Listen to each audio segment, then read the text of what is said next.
U.S. Representative, 9th District of Virginia, Republican, Morgan Griffith. Congressman, good to have you. Good to be with you. Okay, you're brilliant. You were on my show a week ago, and you're the first one to say, we've asked the same question to everybody. I've had everybody on, as you know, every week, and you said, point blank, John, I don't think Speaker Boehner survived September. And then he resigns. Okay, did you have some insight? Did you know something we didn't know? How did you figure this out? Well, and I didn't really put it in September. I said I thought he would have a hard time making it through the rest of the fall with enough number of tough votes that we had coming up. So it wasn't quite as clear cut as you might have it. And I'd love to be known as brilliant and all that, but I think it's just a matter of watching what's happening here in D.C., watching the floor, watching body language. It just seemed to me that he had two choices: change his leadership style, or decide it was done. And he didn't want to change his leadership style. And and it's a shame because John Boehner's a good man. Mm-hmm. But we wanted to see, as members of the House, and I think a lot of folks out there in the base and regular Americans want to see us taking action. We need to decide what it is we're going to do in the House. Forget about the Senate. Do what we think is right. And if that puts Mitch McConnell and the senators in a bad spot, well, that's just the way it is. I mean, Thomas Jefferson was very clear on this in his Manual of Parliamentary Procedure. Each House is to make its own mind up, its own decision, then let the other House make up their mind, and then you go to a conference committee on these things. We don't do that anymore. It was interesting. I heard comments that Eric Cantor made that, that some folks want to always throw for the Hail Mary, and sometimes you have to have the scrum on the field, and then cloud of dust, you get 3 yards. The problem is what they're doing now is they're sitting down and going, well, now we think we can run this play, but then it'll get blocked here, so let's not run it. Let's just say, okay, we lost 2 yards, or we stayed even, and call that a victory, and they never run the play. Sometimes in life you have to take the gamble of having a fight on issues that are important, such as defunding the horrible things that Planned Parenthood has been doing, at least until we can get the investigation done. And yet, leadership wasn't willing to make that play. We gave them every tool possible to do it. We even said we'd let them have first, same-day introduction and passing a rule so they could get something over to the Senate before the last hour. When did we end up voting on it? Well, it wasn't the last hour. It was about 4:30 or 5 yesterday when we voted on that measure, with the deadline being midnight. So we had about 5 or 6 hours. That was the first time that the members of the House had a chance to weigh in on spending for the next few months under a partial CR or a short-term CR. That's no way to run this place. Right. We should have had a vote 2 weeks ago, knowing that we may not be able to get to the finish line, but at least have a vote, send over what we think is right, let the Senate send back whatever they're going to send back, then fight it out in the conference committee. And then, everybody understands you can't get 100%. Sometimes you have to take half a loaf. Sometimes you have to take a quarter of a loaf. But you can't do that if you never have the fight, if you never have the legitimate, true effort of having, in that analogy that Eric Cantor made of football, let's make sure you've got your front line pushing as hard as they can before you say, we think their front line's a little bit bigger, let's just quit. Mm-hmm. We had Congressman Dave Bratt on, your freshman colleague from Central Virginia, and he said that my former congressman, Tom Price, who is chairman of the Budget Committee, he said worked on this thing for months and months and months and months, and really never got anybody to even push his budget forward. And that basically what you just said, that all this work was done, but it never got to the House, it never got to the floor, it never got anywhere. It just, you did all the work, and then it was, okay, we've got 6 hours or the government shuts down and the sky will fall and Republicans will get blamed, so we have to now pass a CR. Now you got Boehner and McConnell negotiating with Obama, so the question is, all the work that was done by the Republicans and the conservatives, Congressman, in the Budget Committee and by Tom Price and by Paul Ryan, what was that? Just a complete waste of time? Well, it wasn't a complete waste of time, but it certainly wasn't full utilization of the abilities that I think we have in the United States House of Representatives. We got a good group of people here with a lot of talent. I won't always agree with all of them. They won't always agree with me.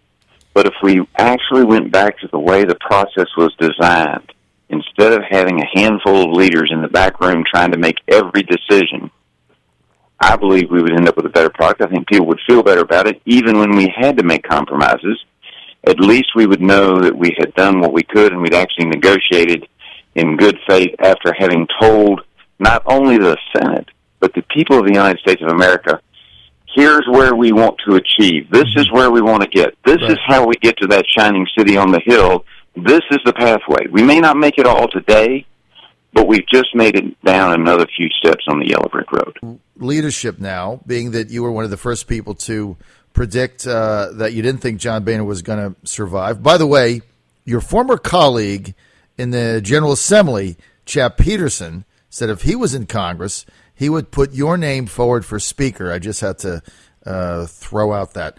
Now, let's get to your leadership. Two-man race for Speaker, Kevin McCarthy, the majority leader now, and the representative from Florida, Daniel Webster. Is that really any kind of a battle at all, or is it basically in the bag for McCarthy? Well, there's several different phases to this. First, I do believe that Kevin has the votes in the conference to be the nominee on the floor. The tradition in the United States House and expectations are different than they are in Virginia. Having the nomination as the primary Republican candidate does not mean you get elected on the floor. And so the issue then becomes for McCarthy, if he's got the votes in the conference, which I believe he does he have sufficient support amongst those who are concerned about the way the process is working and the way things are moving in D.C. to get 218 votes on the floor of the United States House? That question is yet to be determined.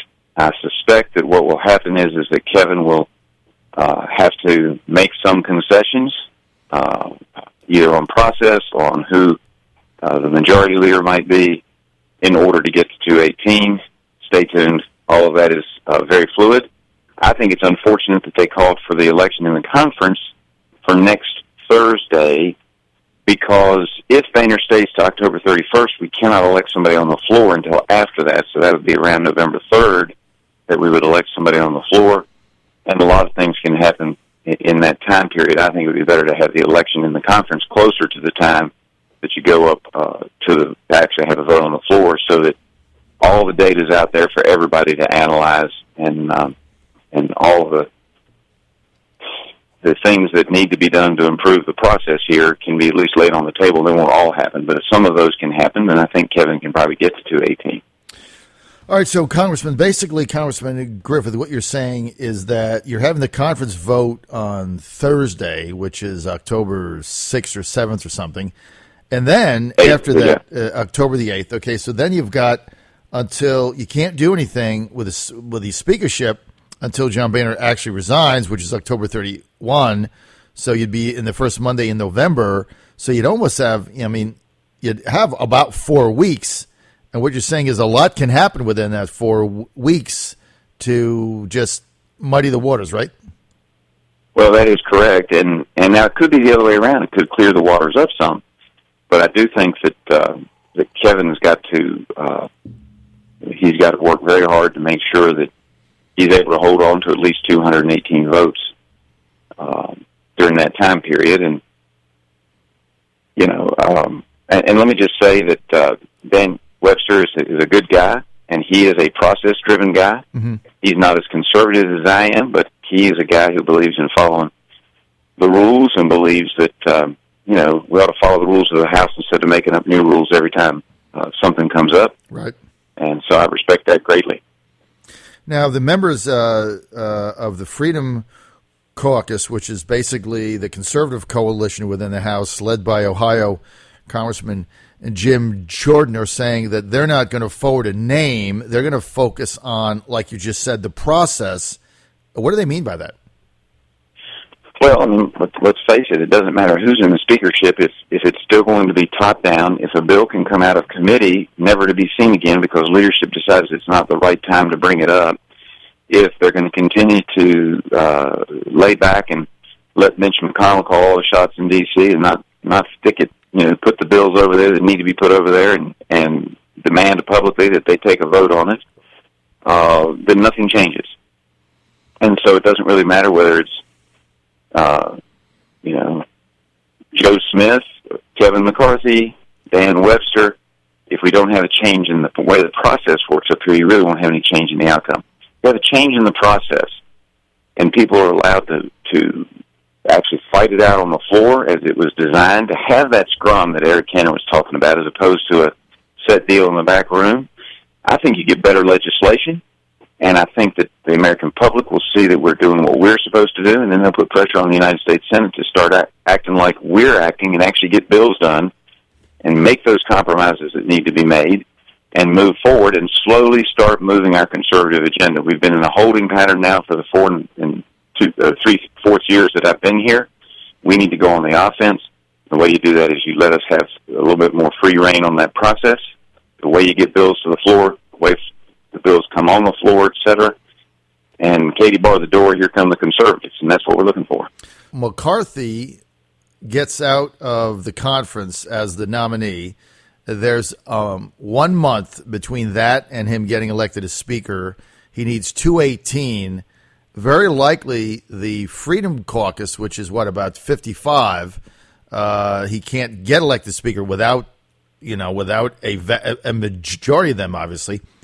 Then they're going to hold the cards to extracting concessions on changing the process. What I laid out, is that a pathway that is probably going to happen? Well, it's a pathway that I hope happens. And, Freedom Caucus won't get everything it wants, but hopefully it'll get something. At the same time, there is another pathway, and that would be for Kevin to form a coalition with Democrats, which I hope he won't do. But that is another pathway to 218.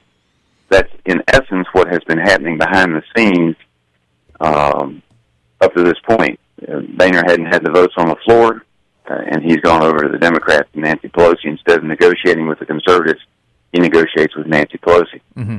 And that's been unfortunate.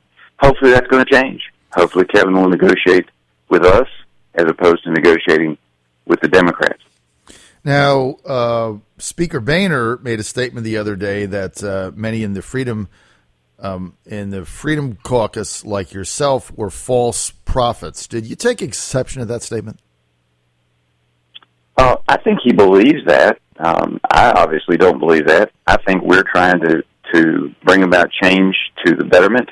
Mm-hmm. It's funny when you say, let's bring about change, let's go back to the rules and the processes that worked from roughly 1800 to about 1970. Let's go back and look at those rules and see how they did it because, by and large, with the exception of the slavery issue, those rules worked pretty good.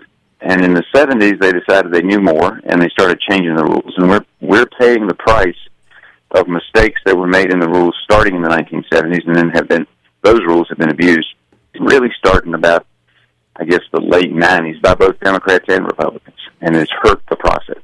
Congressman, let's get into some real hard policy here.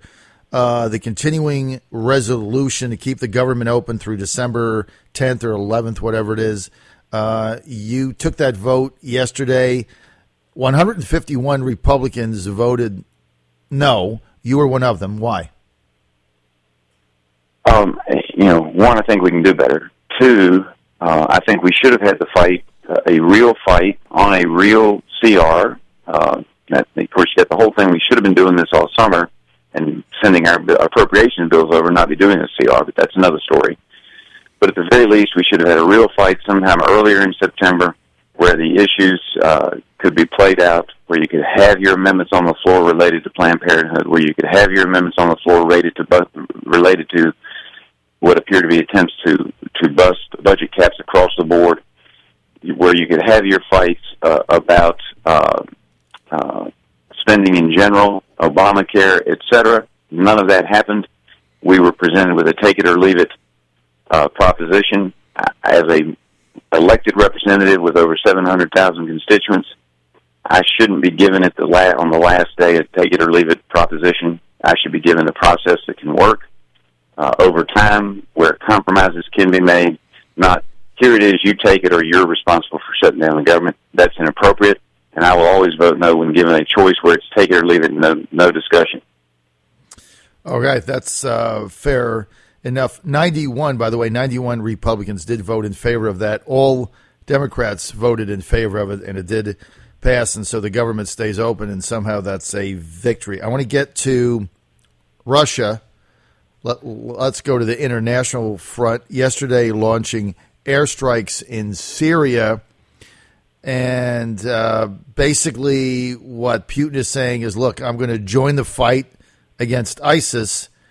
Some of the airstrikes, though, our Department of Defense is saying were not really hitting ISIS. They were hitting people that were fighting Assad.